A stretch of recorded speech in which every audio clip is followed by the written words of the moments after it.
সূরা ইউনূসের ৫৭ নম্বর আয়াতে আল্লাহ বলেন, ইয়া আইয়ুহান নাসু ক্বাদ জাআতকুম মাউইযাতুম মির রাব্বিকুম ওয়া শিফাউল লিমা ফিস সুদূর ওয়া হুদাও ওয়া রাহমাতুল লিল মুমিনিন। আল্লাহ বলেন, তোমাদের কাছে এমন এক ওয়াজ এসেছে, এমন এক উপদেশ বাণী তোমাদের কাছে এসেছে।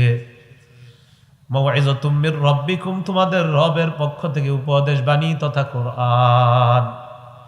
ওয়া শিফাউল লিমা ফিস সুদূর, তোমাদের অন্তরে যত রোগ আছে এই রোগ দূর করার এক নাম্বার উপায় হলো আল কোরআন।